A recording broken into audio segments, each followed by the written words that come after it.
بددعا کہ جائے کہ آپ یہ کہیں کہ کسی سے ناراض.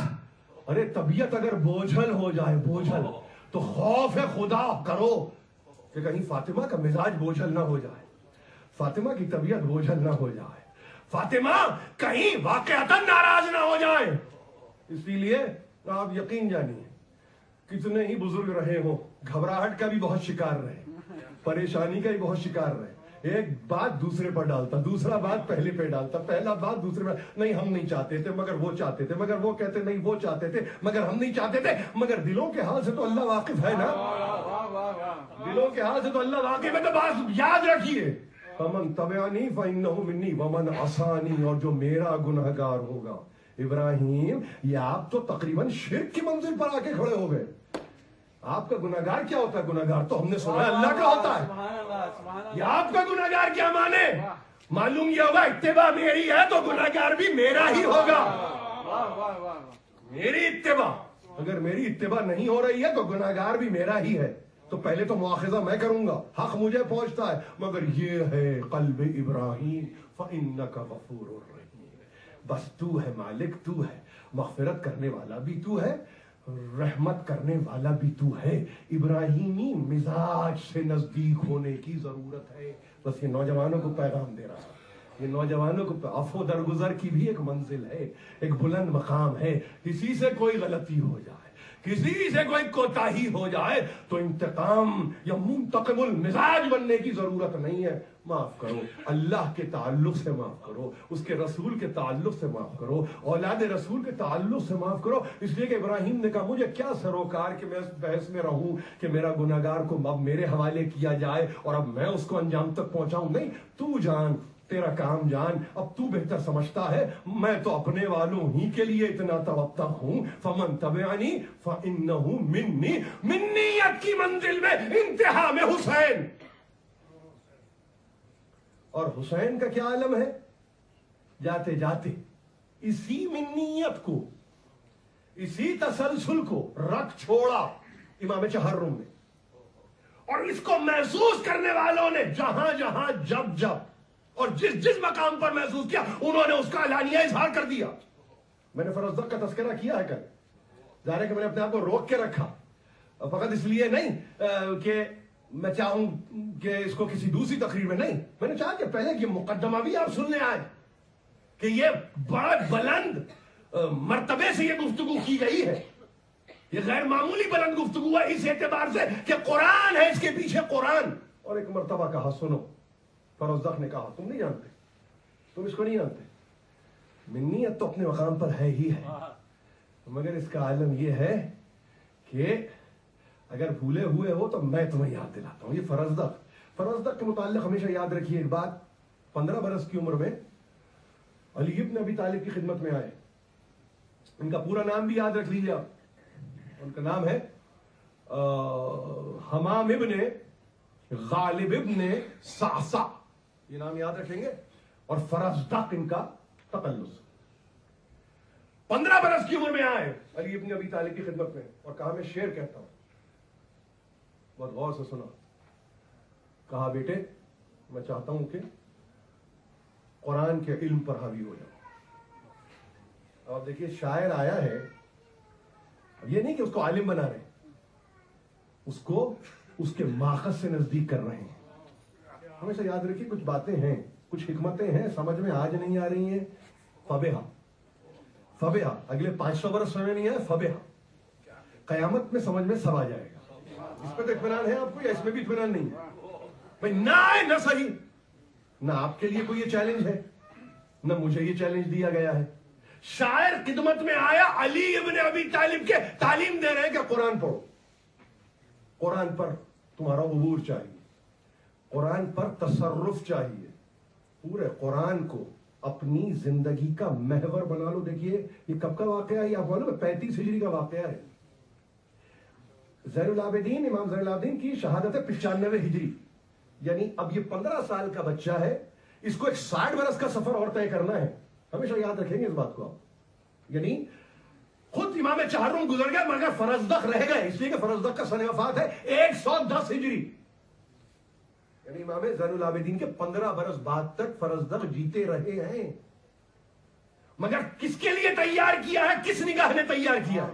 آپ سمجھ رہے بات؟ یعنی اگر آپ پوئٹس کی کلاسیفیکیشن میں جائیں تو جتنے سٹائرز ہیں فرزدق کے، یعنی ہجو، کہ کبھی بھی قصیدہ نہیں کہتے تھے، ہجو، اس کی برائی، اس کی برائی، اس کے لیے کچھ، اس کے لیے کچھ. جب باقاعدگی سے درباری شاعر بنے تب مزاج میں ایک تبدیلی آئی. تو وہ بھی تبدیلی ہے کہ اس شاہ کے ہوئے تو اس شاہ کے خلاف بولنے لگے.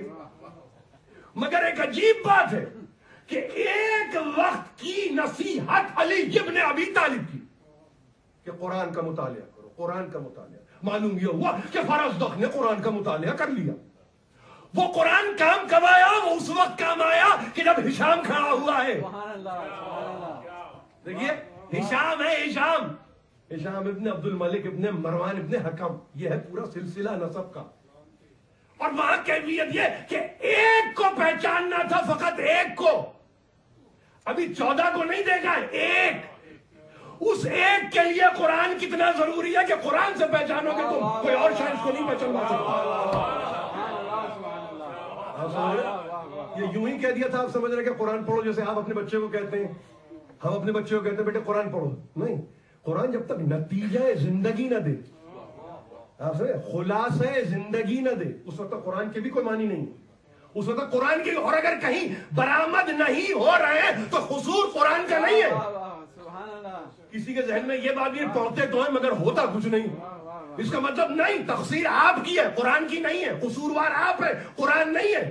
اسی قرآن نے ایک مرتبہ چشم بصیرت کو وا کر دیا فرزدق کے کہ ہر اعتبار سے کمزور ہے بظاہر، مگر اس قوت کا اعلان کیا اسی قرآن نے جو طاقت دی، اسی سورہ ابراہیم نے جو قوت دی.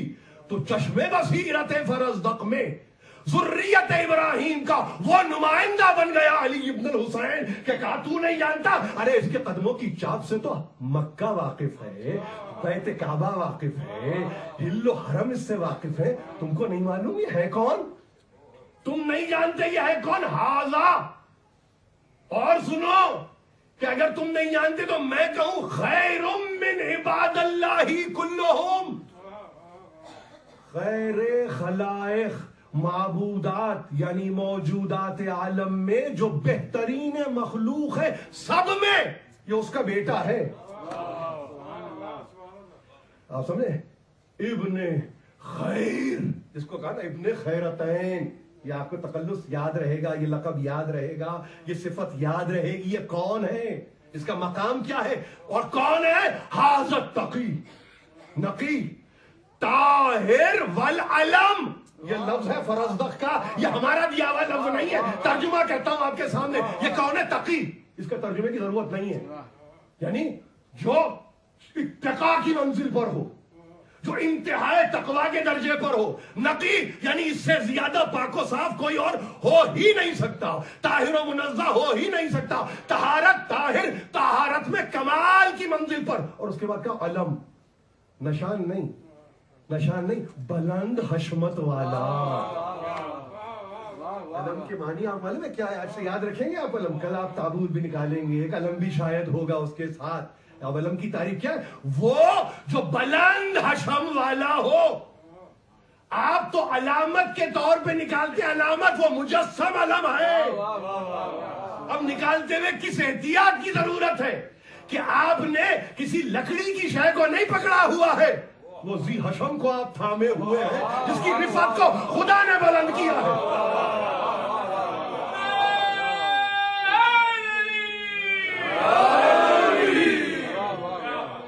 سمجھے؟ تقی وہ، نقی وہ. فرزدق ہے، فرزدق ہے سن 95 ہجری سے پہلے ہے. نہ تقی جواد کا کوئی گمان ہے، نہ علی النقی کا کوئی پتہ ہے. اور دیے دونوں، تقی یہ، نقی یہ، طاہر یہ، علم یہ. علم یہ. تو اب آپ کو سمجھنا چاہیے کہ کسی کو اگر پرخاش ہے اس لفظ علم سے تو اصل میں تو رسول کی عزت سے پرخاش، رسول کی توقیر سے پرخاش، رسول کی عظمت سے پرکاش. اور یہ ایسا ہے کہ جس کے نتیجے میں اب صبر کی ضرورت ہے، گھبرانے کی ضرورت نہیں ہے. تم نہ سمجھو تمہارے سمجھنے نہ سمجھنے سے کیا ہوتا ہے، وہ سمجھنے والے سمجھ گئے، تمہارے باپ دادا سمجھ کے جا چکے، اب تم نہ سمجھو تو کوئی اور سمجھائے گا آگے، 12واں تو ابھی آنا ہے نا، ابھی آنا ہے نا 12ویں کو، وہ سمجھائے گا، تم ایسے نہیں سمجھو گے، تلوار سے سمجھائے گا، سمجھائے گا تو ضرور، سمجھائے گا تو ضرور۔ کہا اذا رأتہ قریش قال قائلها، جب قریش اس کو ایک مرتبہ دیکھتے ہیں نا اس کی صورت کو، تو آپس میں پتہ ہے کیا کہتے ہیں، الی المکارم ھذا منتہی الکرم۔ فرزدق کہتے ہیں جب قریش اس کی صورت کو دیکھتے ہیں تو آپس میں چینی گوئیاں کرتے ہیں، آپس میں بات کر کے کہتے ہیں اس پر تو بہترین مکارم کی انتہا ہو گئی، یہ وہ ہے ہستی، بعثتُ لأتمم مکارم الاخلاق۔ اس کے جد نے اپنی تعریف میں کہا تھا مجھے مبعوث کیا گیا ہے تاکہ اخلاق کو کمال پر پہنچا دوں، یہ اس کا نمائندہ ہے۔ یہ وہ ہستی ہے کہ جس پر مکارم یعنی اخلاق کمال پا گئے، اخلاق کمال پا گئے، اب اس کے بعد اخلاقیات کی کوئی اور منزل نہیں رہ جاتی۔ اور سنو، ایک مرتبہ کہا ھذا ابن فاطمۃ ان کنت جاہلہ، سنو یہ فاطمہ زہرا کا بیٹا ہے، اگر تم جاہل ہو تو میں تمہیں کہہ رہا ہوں۔ یہ کس کو کہہ رہا ہے؟ جس کے گھر سے روٹی کھا رہا ہے۔ ھذا ابن فاطمۃ ان کنت جاہلہ، تم اگر جاہل ہو تو سنو یہ فاطمہ زہرا کا فرزند ہے، یہ کسی کی مجال نہیں ہے کہ تم نے 2 نسل آگے کی گفتگو کر دی اور ابنیت میں لے گئے فاطمہ زہرا کی، نہیں فاطمہ زہرا ان کی ماں نہیں ہے، فاطمہ زہرا تو حسین کی ماں ہے، کسی کی مجال نہیں ہے، اس لیے کہ کم از کم اتنے عقل مند وہ ضرور تھے، وہ اتنے عقل مند ضرور تھے۔ فاطمہ زہرا بے شک فاطمہ زہرا جدہ بھی ماں ہے، دادی بھی ماں ہے، اسی لیے جتنے ائمہ کی حیات کو اٹھا کے دیکھیے سبوں نے کبھی جدہ کہا کبھی ماں کہا۔ یہ نسبتیں ہیں، نسبتیں، جہاں ماؤں ہی کی خبر نہ ہو اور باپ کا پتہ نہ ہو تو وہاں کیا کسی کو نسبت کا، کیا کوئی جانے، کیا کوئی، اسی لیے کہ اگر جاہل ہو، اس نے خود کہا ھذا ابن فاطمہ ان کنت جاہلہ، اگر تو اس سے جاہل ہے اس امر سے کہ یہ ابن فاطمہ ہے، سنو یہ کون ہے، یہ کون ہے، بجدہ الانبیاء قد ختموا، اس کا عالم یہ ہے کہ ان کے جد پر نبوت ختم ہو گئی۔ یہ وہ ہستی ہے جن کے جد پر نبوت کا اختتام ہے۔ آپ کیا سمجھتے ہیں، کیا سمجھتے ہیں؟ اس کے بعد کیا کیا جانا چاہیے تھا فرزدق کے ساتھ، وہی ہوا جو کہ ہونا تھا۔ اس نے کہا تم یہی کر سکتے ہو نا کہ قید میں ڈالو گے، اس سے زیادہ تو تمہارے اختیار میں ہے نہیں، ڈالو۔ عجیب بات یہ ہے کہ وہ تو گیا قید میں، مگر جس کی شان میں قصیدہ کہا تھا اس نے 12,000 درہم اس تک پہنچائے۔ اب دیکھیں فرزدق کا عالم کیا، فرزدق نے کہا جا کے کہہ دو مولا سے کہ کسی صلے کی تمنا میں تعریف نہیں کی تھی، حق پہنچتا ہے آپ کو تب تعریف کی، یہ حق تھا آپ کا، یہ میرا حق نہیں ہے جو آپ مجھے دے رہے ہیں۔ تو وہاں سے جواب آیا جب ہم کوئی شے عطا کر دیتے ہیں تو پھر واپس نہیں لیتے، عطا کر دیتے ہیں، ہم جب کوئی شے عطا کر دیتے ہیں یعنی صفت الہی میں شامل ہے، وہ بھی عطا کرتا ہے آپ بھی عطا کرتے ہیں۔ تو اگر بہنیں کبھی نام لے کے مانگیں اور کہیں عطا کر دو تو غلط لفظ نہیں ہے، شرک نہیں۔ مولا کہتی ہے نا ہماری بہنیں، کہیں بچے کا مسئلہ، کہیں روزگار کا مسئلہ، کہیں شادی کا مسئلہ، کہیں کسی شے کا مسئلہ، عطا کر دی، اپنی بارگاہ سے عطا کر دیجئے۔ یہ اچھے لفظ نہیں ہے، یہ حقیقت ہے، خدا کے لیے سمجھ لیجیے اس بات کو، یہ اردو اچھی نہیں بیان کی جا رہی ہے، یہ حقیقت ہے، اس سے کم پہ معصوم راضی نہیں ہوتا۔ ہم عطا کرتے ہیں، عطا جب ہم عطا کرتے ہیں تو پھر واپس نہیں۔ برستے ہوئے پانی کو کسی نے کبھی واپس کیا ہے؟ زمین سے نکلتے ہوئے ثمر کو کسی نے واپس کیا ہے؟ تو پھر جب وہ دیتے ہیں تو وہ ایسے ہی دیتے ہیں، وَأَنزَلَ مِنَ السَّمَاءِ مَاءً، جیسے آسمان سے۔ سبب و اسباب کی دنیا ہے، وہ مسبب الاسباب ہے۔ اگر انسانوں میں کچھ اسباب رکھ رہا ہے تو گھبرانے کی کیا ضرورت ہے؟ آسمان کے لیے تو تیار ہے کہ اس سے پانی نازل ہو سکتا ہے، مگر علی ابن الحسین کے لیے تیار نہیں ہے کہ نعمت دے سکتے ہیں۔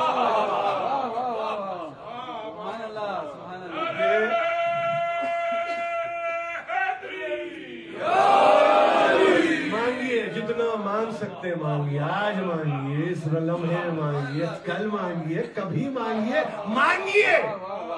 ارے آزما لو، مانگ کے آزما لو اگر یقین نہ ہو۔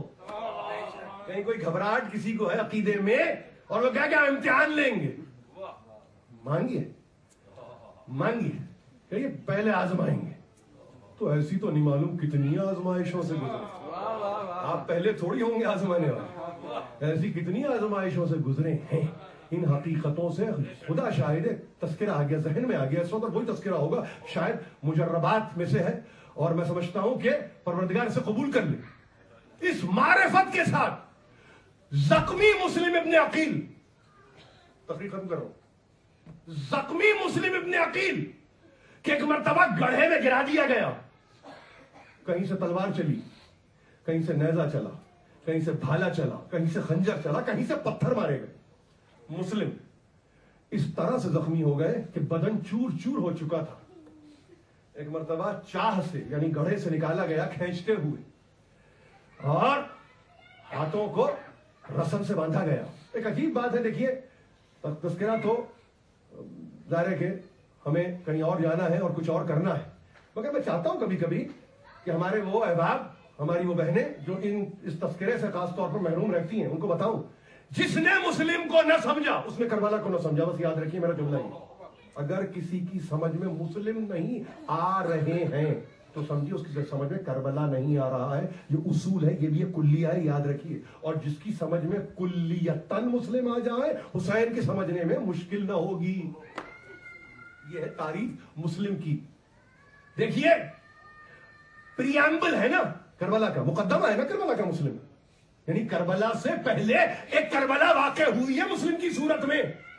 سب کچھ ویسے ہی، غریب الوطنی ہے تو مسلم کو حسین بھی غریب الوطن ہے، آوارہ وطن ہے حسین تو آوارہ وطن ہے مسلم۔ گڑھے میں گودال میں حسین کو دھکیلا گیا، یہاں بھی گڑھے میں مسلم کو ڈالا گیا۔ کہیں سے خنجر چلے مسلم کے لیے، حسین کے لیے بھی تیر چلے، بائیں نہیں، سب کچھ ویسے ہی ہوتا رہا۔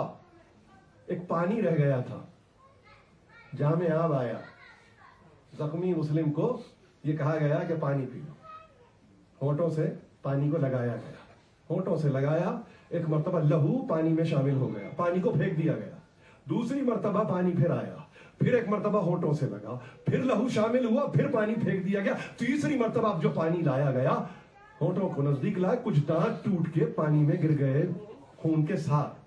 بے اختیار کہا انا للہ و انا الیہ راجعون، میرا امام بھی پیاسا ہے، میں بھی دنیا سے پیاسا ہی جاؤں گا۔ یہ علم مسلم ہے، یہ علم مسلم ہے، یعنی دلیل قائم کی ہے کہ مجھے اگر پانی نہیں مل رہا ہے تو اس کا سبب کچھ ہے، اس کا بھی سبب کچھ ہے۔ اس سبب کو تلاش کیا ہے مسلم نے، اور ایک مرتبہ انا للہ و انا الیہ راجعون کہتے ہوئے ابن زیاد کے دربار میں لائے گئے۔ سر جھکا ہوا تھا، کونے سے آواز آئی، مسلم تم نے امیر کو سلام نہیں کیا۔ بے اختیار آسمان کی طرف سر کو اٹھایا اور کہا ما لی امیر سوا الحسین، میرا کوئی امیر نہیں ہے سوا حسین ابن علی، میرا کوئی امیر نہیں، میرا کوئی حاکم نہیں، میرا کوئی مولا نہیں، میرا کوئی آقا نہیں، مولی امیر سوا الحسین۔ آپ سوچتے ہوں گے کیا تاریخ ہے اور کیا تذکرہ ہے، ابھی بتاتا ہوں آپ کو کہ تاریخ کیا ہے اور تذکرہ کیا ہے۔ ایک مرتبہ کہا وصیت کو بیان کرو، پہلی وصیت اشہد ان لا الہ الا اللہ وحدہ لا شریک لہ واشہد ان محمدا عبدہ ورسولہ. یہ وصیت ہے پہلی, یہ وصیت ہے. دنیا اسے کچھ اور کہتی, یہ وصیت ہے. سنو, گواہ بنا رہا ہوں, اس ایمان پر دنیا سے جا رہا ہوں. دوسری بات یہ 700 درہم کا مقروض ہوں, مر جاؤں تو زرہ بیچنا, تلوار بیچنا, میرے قرض کو ادا کر دینا. اور تیسری وصیت ہے, کوئی جا کے میرے آقا سے کہے مولا کوفے تشریف نہ لائیے, مولا زمانہ پرآشوب ہے, آپ کا غلام جان نثار کر رہا ہے, آپ کوفے تشریف نہ لائیے. قصر دارالامارہ بام پر آئے, یعنی چھت پر آئے, قاتل سے مہلت طلب کی. دیکھیے تعصی, اب اس کو تعصی کہیں نہ کہیں مجھے نہیں معلوم, کربلا تو بعد میں واقع ہونا ہے, مگر یہاں مظاہرہ مسلم کر رہے, ارے مجھے نماز پڑھنے کی تو مہلت دے دے. قاتل سے کہا, قاتل سے ایک مرتبہ مہلت چاہی, 2 رکعت نماز پڑھی, اللہ کا شکر ادا کیا. ایک مرتبہ سجدے سے سر اٹھا, قاتل کی تلوار نیام سے نکلی. ایک مرتبہ بام کے کنارے جا کے دیکھا تو مسلمان عید کی تیاریوں میں مصروف تھے. باپ اپنے کاندھوں پر بچوں کو سوار کیے ہوئے عید کی خریداری کر رہے تھے. ایک رخ اختیار کیا مسلم نے, سر کو جھکا کے کہا السلام علیکم یا ابا عبداللہ. حسین منزل شقوق پر بیٹھے ہوئے تھے, بے اختیار کرسی سے کھڑے ہوئے اور کہا وعلیکم السلام یا مسلم. سلام کا جواب دیا. اور ایک مرتبہ دیکھا تو دیکھا, خیمے کا پردہ الٹ کے بہن باہر آ گئی, پوچھنے لگی بھائی کس کے سلام پر جواب سلام. ایک مرتبہ کہا آؤ زینب ادھر آؤ, نزدیک بلایا, ساری زمینوں کو پست کیا, کوفے کی زمین کو باعجاز بلند کیا. دیکھا مسلم عزیز سر کو جھکائے کھڑا ہے, ایک تلوار چلی, سر جسم سے الگ ہوا, بے اختیار کہا ارے یتیمہ مسلم کو تو بلاؤ.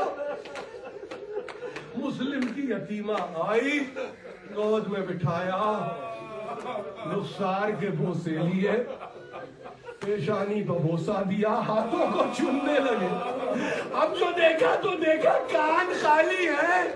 زینب سے کہا 2 گوشوارے تو لانا, 2 گوشوارے تو لانا. 2 گوشوارے لائے گئے, یتیمہ کے کان میں پہنائے گئے. بہت قریب سے سکینہ دیکھ رہی تھی کہ بابا یتیمہ کے ساتھ یہ سلوک کرتے ہیں, یتیمہ کے ساتھ یہ سلوک کرتے ہیں. وہی بچی اب جب کوفے کے بازار میں آئی تو کہیں سے کوئی پتھر مار رہا تھا, کہیں سے کوئی جھڑک رہا تھا, کہیں سے کوئی نیزہ لگا رہا تھا. ایک مرتبہ دیکھا تو دیکھا قصر دارالامارہ پہ مسلم کا کٹا ہوا سر, آنکھیں کھلی تھی, مگر اب جو دیکھا, دیکھنے والے نے تو دیکھا جیسے ہی حسین کے کٹے ہوئے سر پر مسلم نے